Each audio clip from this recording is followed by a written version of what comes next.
حاضرین کرام، میں آپ سے یہ بتانا چاہتا ہوں کہ اللہ کے رسول پاک صلی اللہ علیہ وسلم حضرات صحابہ کو قرآن پاک ہی نہیں ہے، عربی متن ہی نہیں سکھاتے تھے، متن کے ساتھ ساتھ ترجمہ اس کی تفسیریں بھی بیان کیا کرتے تھے۔ اور حضرات صحابہ کا یہ عالم تھا کہ قرآن پاک کو دلچسپی سے سنتے تھے، اور ہر صحابی ایک دوسرے صحابی پر سبقت اس بات میں لے جانا چاہتا تھا کہ مجھے میرا یاد ان سے زیادہ ہو جائے اور میں ان سے زیادہ بہتر پڑھنے والا بن جاؤں۔ یہاں تک کہ اس زمانے کی عورتوں نے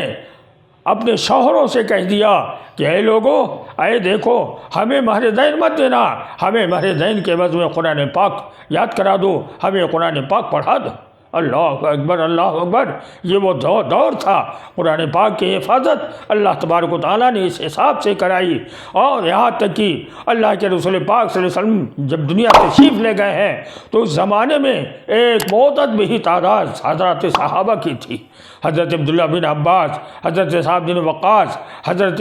عمر، حضرت ابوبکر صدیق، غرضے کی تمام کے تمام صحابی یہ رضوان اللہ تعالیٰ مجمعین حافظ قرآن تھے۔ یہاں تک امہات المومنین میں حضرت حفصہ ہیں، حضرت ام سلمہ ہیں، حضرت عائشہ صدیقہ رضی اللہ تعالیٰ عنہما ہیں، یہ سب کے سب حافظ قرآن تھے۔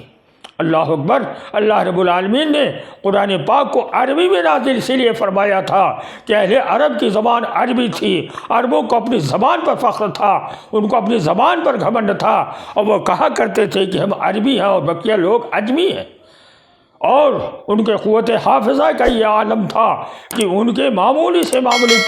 پڑھے لکھے آدمی کو اپنے اونٹوں، اپنے خاندان تو خاندان ہے، ارے اپنے گھوڑوں کے نسلوں کو 100 200 گھوڑوں کے نسلوں کو یاد کیا کرتے تھے، اور انہیں ان کے سرے یاد تھے۔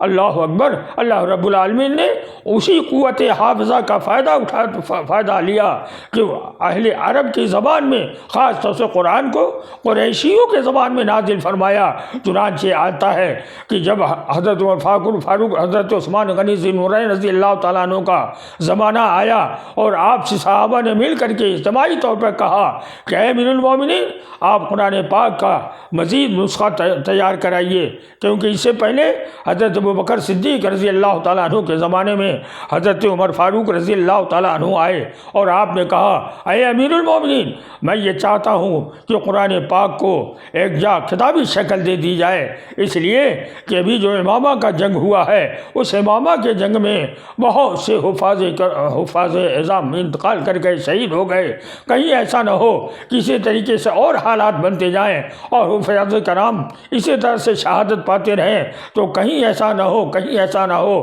نہ کہ قرآن پاک کا عظیم نسخہ معاملہ ہم لوگوں کے لیے ایک پریشانی کا سبب بن جائے۔ آپ نے کہا، حضرت ابوبکر صدیق رضی اللہ تعالیٰ عنہ نے کہا کہ بھائی، جس کام کو میرے رسول نے نہیں کیا اس کام کو آج ہم کیسے کریں؟ چنانچہ حضرت عمر فاروق رضی اللہ تعالیٰ عنہ نے حالات کو سامنے رکھا اور اس کے بعد کہا آپ بھی اس پر غور و فکر کریں، اللہ سے اس کی مدد مانگیں کہ اللہ صحیح فکر عطا فرما دے، اور ہم بھی دونوں نے اسی طرح سے غور و فکر کیا۔ اللہ تبارک و تعالیٰ نے ان حضرات کو شرح صدر فرما دی کہ قرآن پاک کا نسخہ تیار کیا جائے۔ چنانچہ حضرت زید بن ثابت رضی اللہ تعالیٰ عنہ کو بلایا گیا اور ان سے کہا حضرت ابوبکر صدیق نے کہ اے زید، تم کاتب وحی رہے ہو، تم قرآن پاک کی کتابت کرو اور اسے کتابی شکل دینے کی کوشش کرو، اور اس کے لیے ہم تمہارے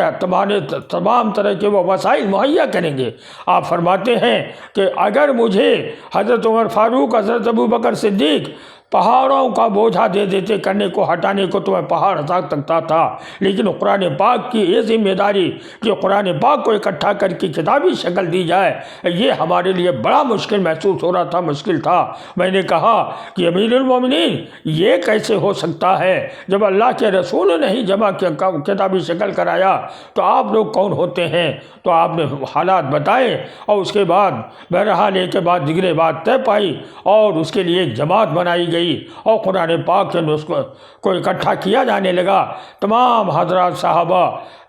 نے جن کے پاس جتنی آیتیں تھیں، کیونکہ اللہ کے رسول پاک صلی اللہ علیہ وسلم نے اپنے ہی زمانے میں صورتوں کی تطبیق دلا دیا تھا، اور جب بھی آیات نازل ہوتی تھیں تو اللہ کے رسول فرما دیتے تھے کہ اس کو فلاں صورت میں فلاں اتنی آیتوں کے بعد اس کو شامل فرماؤ۔ چنانچہ یہ کتابی شکل تو نہیں تھا، لیکن صورتوں کے شکل میں باقاعدے تحریر ہو چکی تھی، اور یہ تعلق تھا کہ کسی صحابی کے پاس 2 صورت تھے، کسی کے پاس 4 صورت محفوظ تھی، کسی کے پاس 5 تھی، کسی کے پاس 10 تھی، کسی کے پاس 2-4 آیتیں تھیں، لیکن حضرت ابوبکر صدیق رضی اللہ تعالیٰ عنہ کے ایما پر حکم پر ایک جماعت نے مل کر کے اس پر کام کیا، اور چنانچہ 7 صحائف، بعضوں نے کہا 6 صحائف، بعضوں نے کہا 7 کتابیں مرتب کی گئیں اور ملکوں کو بھیجے گئے۔ تو یہ حضرات قرآن پاک کی حفاظت اللہ نے دنیاوی اعتبار سے اپنے حبیب پاک صلی اللہ علیہ وسلم کے سینے اطہر کے سے لے کر حضرات صحابہ کرام اور اس کے بعد تابعین تبع تابعین تک بھیجا، اور آج تک یہ قرآن ہو بہو مینوان اسی طرح سے محفوظ ہے، اور انشاءاللہ قیامت تک اس میں کوئی ایک حرف یا کوئی ایک نقطے کا رد و بدل نہیں کر سکتا، اس لیے کہ قرآن اپنے اعتبار سے ایک عظیم کتاب ہے۔ اس لیے ہمیں اور آپ کو اس بات کو غور کرنا پڑے گا، سوچنا پڑے گا، اور یہ دل میں یہ ذہن رکھیے کہ آئندہ جب درس قرآن کے تعلق سے، یعنی جب قرآن کا درس